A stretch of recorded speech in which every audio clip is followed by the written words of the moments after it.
검찰이 이시영 씨를 소환했고 이제 이명박 전 대통령의 소환만 남았다. 네, 이런 전망 있습니다. 일요신문 강영석 기자 연결해서 이시영 씨 검찰 출석 그리고 다스의 위장 계열 회사 이야기 좀 나눠보겠습니다. 안녕하세요, 기자님. 네, 안녕하십니까. 네. 특히 다스의 위장 계열사 우회 승계에 관한은 일요신문 강현석 기자의 특종이다. 제가 여러 번 얘기를 여기서 했었습니다. 네. 아, 예, 감사합니다. 네. 잘 듣고 있습니다. 네. 사실이기 때문에, 예. 가차이십니다. 예.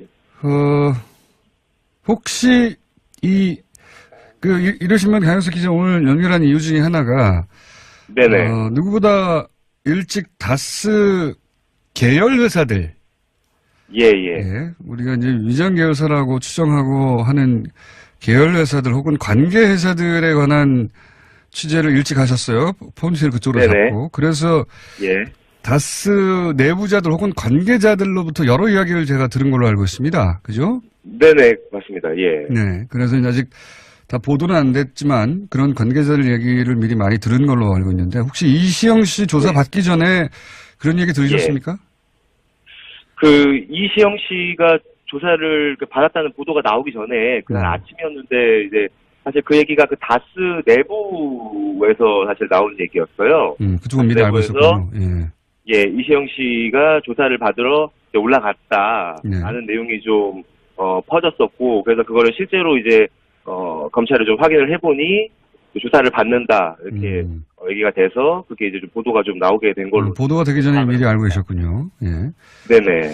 그리고 이상은 회장도 지금 곤란함 찾을 텐데 이상은 회장과 관련해서는 혹시 그 내부자들로부터 들은 이야기는 없으십니까? 일단 아까 군장장께서 말씀하셨는데, 일단, 이시영 씨 같은 경우에는 올라오기 전에, 정학용이라는 그 다스 부사장이 있어요. 예. 정학용 씨한테, 제가 듣기로는 정학용 씨한테, 이제 본인이 한 일에 대해서 본인이 책임을 져라. 이렇게 좀 얘기를 했다고 해요. 그래서 이것이 혹시 이시영 씨가 본인의 책임을 좀 회피하기 위해서 미리 좀 말을 맞춘 게 아닌가 이런 좀 얘기가 있었고요. 그리고 이상은 씨 같은 경우에는 지금 좀 몸이 좀 안 좋다 또 이런 얘기가 있어요. 그래서 병원에 입원을 하려고 했다 이런 정도 소문이 있는데 그거는 정확하게 확인된 얘기는 사실 아니고요. 이상은 씨도 그 소환을 앞두고 있기 때문에 예, 아마 좀 그런 고민을 하지 않았나. 네, 이상은 회장 관련해서는 지난 2008년 특검 때도 이상은 회장이 입으려면 폭탄일 수 있어서 따로 빼돌려야 한다 이런 얘기가 있긴 있었죠. 예. 예, 그리고 지금 사실 실제로도 좀 워낙 고령이기 때문에 이게 좀 진술의 일관성이나 이런 것들이 좀 없다고 해요, 평소에도. 그래서 아마 좀 소환을 했을 때 일부러 그래서 오히려 좀 기억이 안 난다 이렇게 좀 할 가능성도 있는 상황입니다. 그래서 이제 병원에 입원하고 하는 방식으로 아프실 예정으로 그런 시도가 있긴 있었다 이런 얘기를 들으셨다는 거죠? 예. 네네. 이거 복수의 관계자를 통해 들은 거기 때문에 예. 알겠습니다. 그리고 이제 위장 계열사 관련해서 워낙 많이 취재를 하셔가지고 제가 여쭤보고 싶은 게 네네. 고철 얘기 나오지 않습니까? 예. 네네, 맞습니다. 예. 고철 회사 관련해서 갈등이 있었나 보더라고요. 이거 좀 정리해 주십시오. 어떤 내용인지. 예, 안 그래도 무슨 녹취록 보도 통해서 한번 좀 언급이 된 적이 있는데요. 여기 이제 자세하게 이게 무슨 내용인지 사람들한테 잘 이해가 안 되고 게다가 주목을 잘 안 하는데 제가 보기엔 이거 중요한 포인트거든요. 누나 이기선, 그러니까 이명박 전 대통령의 누나 이기선 씨가 연루된 건지. 네네. 예. 맞습니다. 이기선 씨가 만든 회사 중에서 동명이라는 동명이라는 회사가 있는데요. 실제로 이 동명이라는 회사는 실제 사업장이 없는 이제 페이퍼 컴퍼니고요. 여기에 아들인 이제 김동혁 씨, 이기선 씨의 아들인 김동혁 씨 그리고 김동석 씨가 실질적으로 이렇게 운영을 해오던 회사입니다. 2000년대 초반부터 다스에서 자동차를 만들면 나오는 고철 같은 게 진짜 자동차 부품 말고 남는 고철을 이거를 다스에서 받아서 이거를 포스코라든지 아니면 현대제철이라든지 이런 제철사로 이제 고철을 납품을 해서 철 스크랩을 납품을 해서 중간에 중간에 이제 마진을 챙기는, 통행세를 챙기는 이런 회사가 바로 동명이라는 회사거든요. 네네. 예.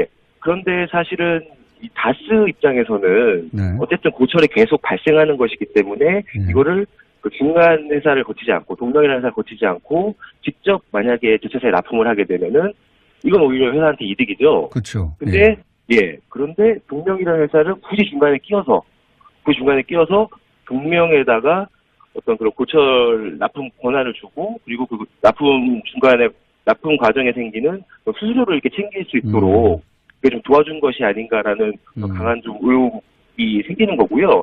실제로 이제 이 부분에 대해서 아마도 검찰 조사를 하고 있는데 이게 액수가 꽤 된다고 그래요. 왜냐면은 다스가 굉장히 큰 자동차 부품 회사이기 때문에 거기서 나오는 고철 양이 어마어마하거든요. 요 고철 납품하는 과정에서 실제로 동명이 돈을 챙겼다면은 이거는 결국에는 그 비자금을 만든 걸로 볼 수 있지 않나. 그리고 실제로 얼마 전에 이제 뭐 그 어떤 대우조선해양이라든지 네.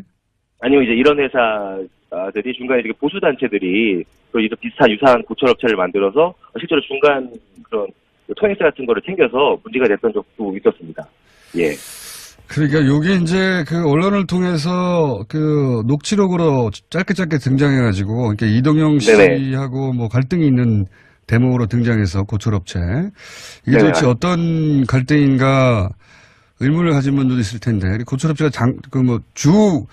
그 관심의 대상이 아니어서 고철업체가 있긴 있었고 거기 갈등이 있나 보다 이 정도 하고 넘어갔는데 알고 보면 고철업체가 누나 이기선 씨 명의로 돼 있는 회사인데 근데 이 회사가 고철업체니까 당연히 무슨 업장이 있거나 처리 시설이 있어야 되는데 그건 전혀 없고 페이퍼 캠페인이고 그죠? 네. 거쳐가는 거예요. 서류상만. 예.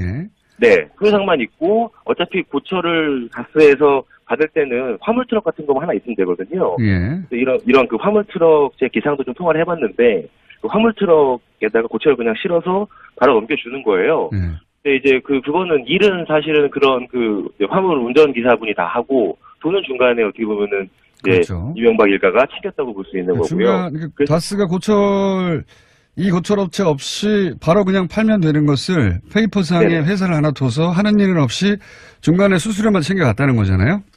예, 그렇죠. 그리고 그 다스에서 그 나오는 고철 양이랑 그 당시 고철 시세 이런 것들 종합해 보면은 뭐 적어도 100억에서 많게는 200억 넘게 이게 왜냐하면 10년 넘게 이런 계약이 유지가 되어 왔고 10년 넘게 이렇게 고철을 받아 납품해 왔기 때문에 1년에 한 20억 정도는 중간에 매출이 발생했다고 이렇게 좀 계산이 되거든요. 합해 보면은 생각해 보면 여기는 직원도 없고 회사도 없고 아무것도 없기 때문에 맞습니다. 매출이 생기면 다 이기는 거죠. 예, 그래서 이거를 2016년에 이시영 씨가 경영권을 장악하고 난 뒤로 요거를 이제 뺏으려고 합니다. 이거를 동명이라는 회사를 통하지 않고 이제 본인이 직접 사실은 고철 납품하게 되면은 다스한테는 이득이니까요.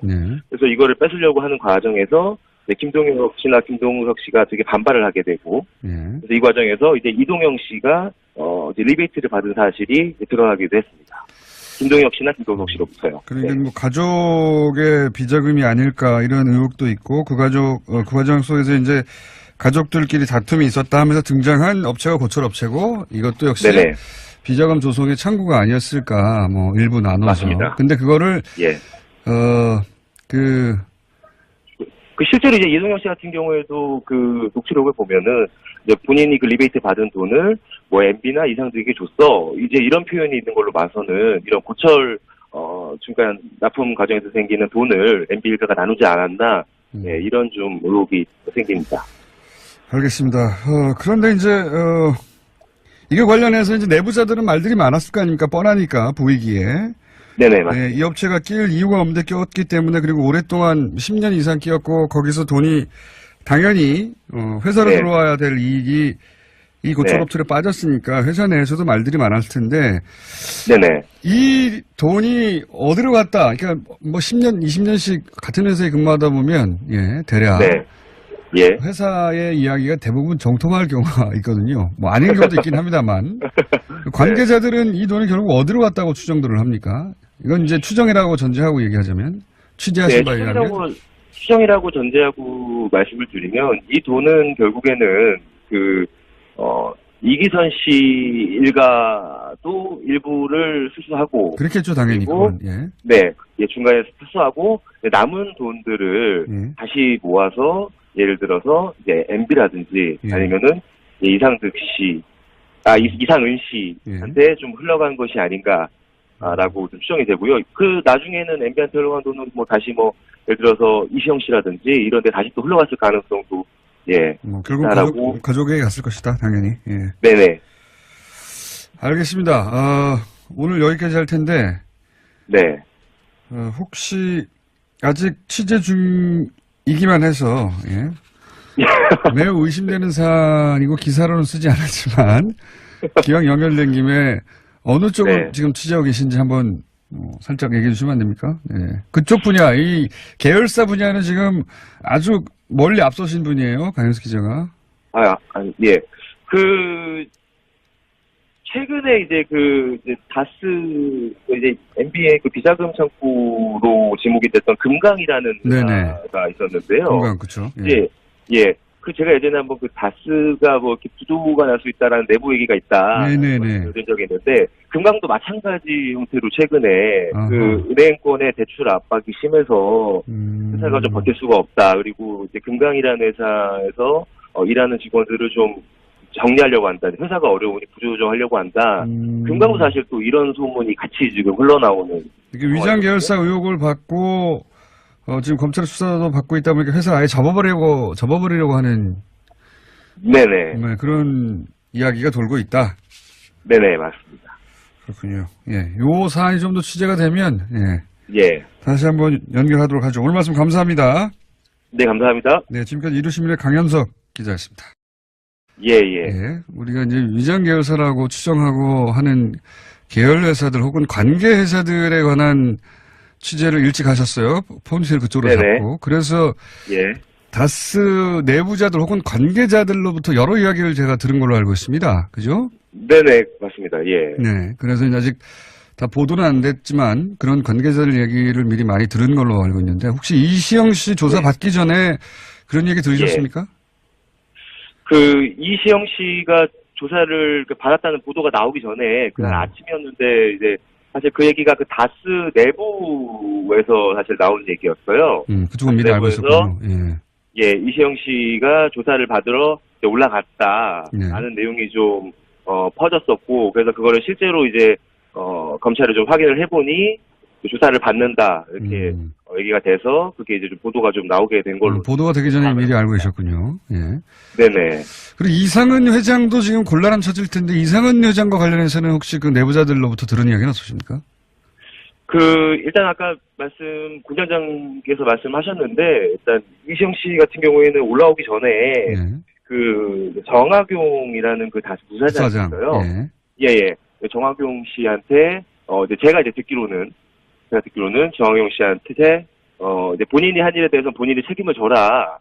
이렇게 좀 얘기를 했다고 해요. 그래서 이것이 혹시 이시영 씨가 본인의 책임을 좀 회피하기 위해서 미리 좀 말을 맞춘 게 아닌가 이런 좀 얘기가 있었고요. 그리고 이상은 씨 같은 경우에는 지금 좀 몸이 좀 안 좋다 또 이런 얘기가 있어요. 그래서 병원에 입원을 하려고 했다 이런 정도 소문이 있는데 그거는 정확하게 확인된 얘기는 사실 아니고요.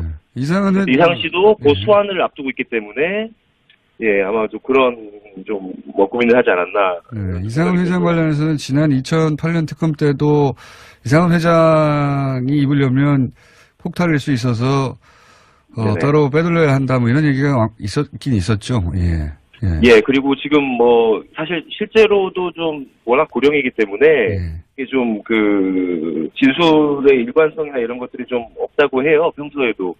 그래서 아마 좀 소환을 했을 때 일부러 그래서 오히려 좀 기억이 안 난다 이렇게 좀 할 가능성도 있는 상황입니다. 그래서 이제 병원에 입원하고 하는 방식으로 아프실 예정으로 그런 시도가 있긴 있었다 이런 얘기를 들으셨다는 거죠? 예. 네네. 이거 복수의 관계자를 통해 들은 거기 때문에 예. 알겠습니다. 그리고 이제 위장 계열사 관련해서 워낙 많이 취재를 하셔가지고 제가 여쭤보고 싶은 게 네네. 고철 얘기 나오지 않습니까? 예. 네네, 맞습니다. 예. 고철 회사 관련해서 갈등이 있었나 보더라고요. 요거 좀 정리해 주십시오. 어떤 내용인지. 예, 안 그래도 무슨 녹취록 보도 통해서 한번 좀 언급이 된 적이 있는데요. 여기 이제 자세하게 이게 무슨 내용인지 사람들한테 잘 이해가 안 되고, 게다가 주목을 네네. 잘 안 하는데, 제가 보기엔 요거 중요한 포인트거든요. 누나 이기선, 그러니까 이명박 전 대통령이 누나 이기선 씨가 연루된 건지. 네네. 예. 맞습니다. 이기선 씨가 만든 회사 중에서 동명이라는, 네. 예, 동명이라는 회사가 있는데요. 실제로 이 동명이라는 회사는, 실제 사업장이 없는 이제 페이퍼 컴퍼니고요. 예. 예, 여기에 아들이 이제 김동혁 씨, 이기선 씨의 아들인 김동혁 씨, 그리고 김동석 씨가 실질적으로 이렇게 운영을 해오던 회사입니다. 예. 2000년대 초반부터 다스에서 자동차를 만들면 나오는 고철 같은 게 있습니다. 그렇죠. 검찰이 이시영 씨를 소환했고, 이제 이명박 전 대통령의 소환만 남았다. 네, 이런 전망 있습니다. 일요신문 강영석 기자 연결해서 이시영 씨 검찰 출석, 그리고 다스의 위장 계열 회사 이야기 좀 나눠보겠습니다. 안녕하세요, 기자님. 네, 안녕하십니까. 네. 특히 다스의 위장 계열사 우회 승계에 관한은 일요신문 강현석 기자의 특종이다. 제가 여러 번 얘기를 여기서 했었습니다. 네. 아, 예, 감사합니다. 네. 잘 듣고 있습니다. 네. 사실이기 때문에. 예. 가차이십니다. 예. 혹시 일요신문 강현석 기자 오늘 연결한 이유 중에 하나가 네네. 누구보다 일찍 다스 계열 회사들